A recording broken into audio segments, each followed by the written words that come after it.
I'm asking that because I feel like, it's easy for some of us to find our way there into that place of full trust, that inspired athlete, let's go kind of energy. But how do you make that consistent? Yeah, it takes a lot of work. I think that naturally I do best and I feel best and I am my best personally when I'm looking at the opportunities in front of me instead of looking at, oh, I've run into the roadblocks, sort of. Because in my opinion, like every single obstacle or roadblock, there is an opportunity out of it. So how can you find that gold? How can you find the good in whatever situation that you're put in? Um, and also it goes around like even with everything that's happened so far this year, like I am in a great position. Chloe and I love playing with Chloe. She's a super fun athlete. We're a part of Team USA.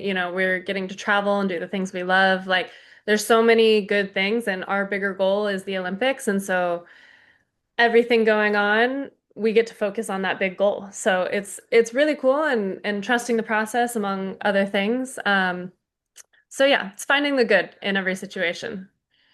Can you talk a little bit about prepping or priming yourself for that? Because a lot of youth athletes will probably watch this and they want to know how do you prep yourself for that?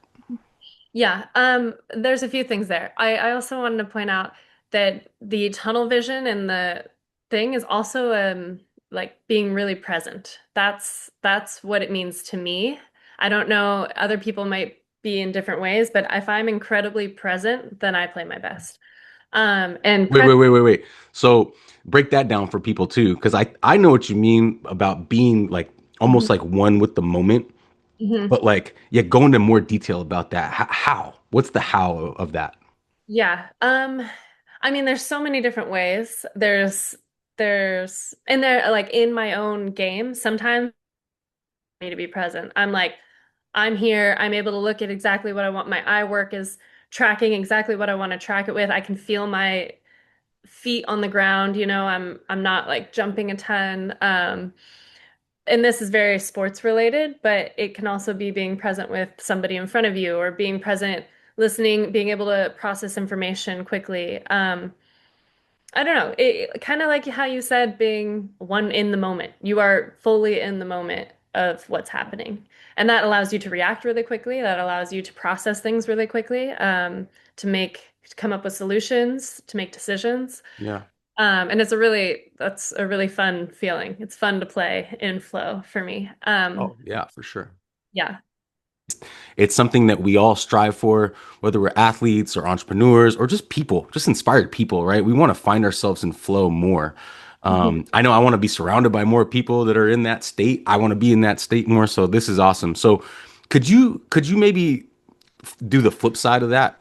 Like when you're not in flow, when Yeah. things are bad, when things are struggling, maybe you don't feel good. I call this contrast. Like in the spiritual community, it's Yeah. like the flip side, right? What does that feel like, and how do you get out of that and get back to Well, flow? Yeah, I was gonna say there's a book I read, it's something about flow. I think Stephen Kotler is the author. Have you ever seen him? Um, so he writes on like the science behind flow. cool. And I can't remember the book name I was reading, but it was kind of like there's a struggle is part of flow. So like Yeah, struggle, release, flow, and then I think it's recover. So are the four stages. I cool. might be a little off, but that's like the circle of flow. So you need the struggle to get into flow. You need the struggle, you need to be able to let it go, and then that's when you're able to get into flow. So, how I've kind of thought about those moments when I'm struggling or when things feel so difficult, I'm like, I need this. This is a Yeah, part of the circle. This is a part of the cycle of being able to get into flow. And like, in my opinion, there's the small cycles and then there's like the bigger cycles. Like there's days where I feel like, wow, this was a really hard week, and that's struggle. yeah, But I know that that's going to set me up to be able to be in flow for longer, for a weekend tournament, for like, a longer period of time. So there's also flow within a day for me, yeah. where like I might have a little struggle, release, flow, recover. But Cool. for me, it's understanding that it's part of the cycle, you know? Yeah. No, that's really cool because then you don't judge it as much, Hmm. right? And then I think we all get into that. We judge it. We judge our errors. We judge our losses. We judge ourselves, Hmm. and then that can kind of um, on ramp to like anxiety and Hmm. even depression, right? But that's why I like talking about that because I like the contrast. How can we on ramp Hmm. to flow? Things happen for me, not to me. Hmm. Hmm. Right? Yeah. I wish I learned that a long time ago too, but that keeps coming up as I get more into my spiritual growth, so to speak, and as I get into my manifestation powers, right? When things don't go my way, I'm like, oh, this is actually happening for me.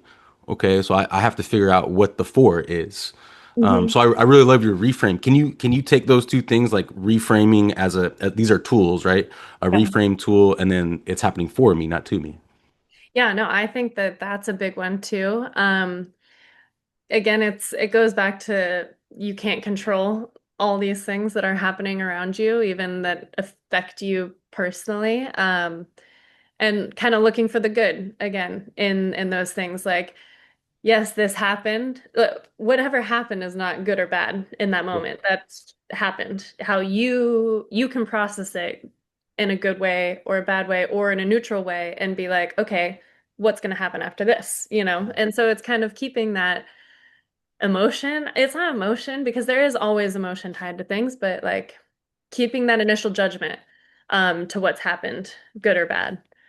And those things can be surprising or disappointing or all these things. And then it's okay, looking for, what's going to happen next. Maybe you could talk about being in the water, right? Because that's a great place to feel connected to something bigger than yourself. Is that part of your experience when you're out there? And maybe even you could take it onto the court. Maybe you could take it in regular life too. Yeah, yeah, definitely. I do think connection, especially with nature, and like I love the feeling of being out there and in the water, even on the beach, you're very connected, you're very physically in nature, which is a great, I don't know, it's very calming. There's scientific papers too about lowering blood pressure, alleviating stress, all this stuff when you're out in nature that you have these physical um, things that can improve, like markers that can improve for you. So I definitely think there's something to it, being out in nature and also yeah, like allowing yourself to be it's a presence thing, maybe again. Being Yeah. present in nature and being present in within your own nature and connected to the world around you and Yeah. to people around you. So it can happen, I think, physically and emotionally connection. Good. Um, Like you have that goal. Does detachment is detachment part of that? Do you have to um, let go of the outcome at all, or are you so focused on it that you have no time for detachment? I would say I try to let go of the outcome because Okay. and there's a million things that I can't control. A ref can call some, I mean, I don't know if you watch UCLA men's volleyball, I did, yes. a ref can call something and you're like, The touch call. The yeah, yeah. that's what I'm referring to. Like I mean, it happens in sport. It's, Yep. uh, you know, it's hard. Yep. That can happen where you can tag line, the ref can say, nope, out, like there's all these things that you can't control. Um, and so you have to let go of the outcome and be fully focused on doing what you can in the moment. So like trying to make the best decision that you can in the moment, and I think that that will help you get to your outcome. Also detaching from mistakes. Sometimes I'm really good at that. Sometimes I'm if grumpy at it, I hold on to it and I need to talk about it and be like, okay, now I'm letting it go. Being like a goldfish, error, Yeah. mistake, whoop, it's gone. I'm gonna go for it again, feel Yeah.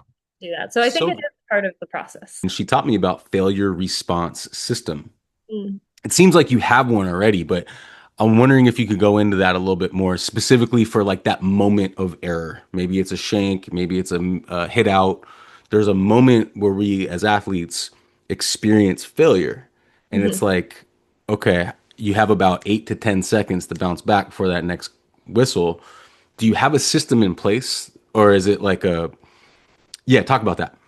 Yeah, I think that yes, I do have a system in place. Do I always do it? No. Okay. Okay, But fair. I have my ways of resetting. For me, it'll sometimes be in serve receive. Usually it's in serve Yep. receive. Yep. Um, where I'll, take a step back. I'll like fully stand up and then I'll get back into my position. And then it's like locking my eyes onto the ball.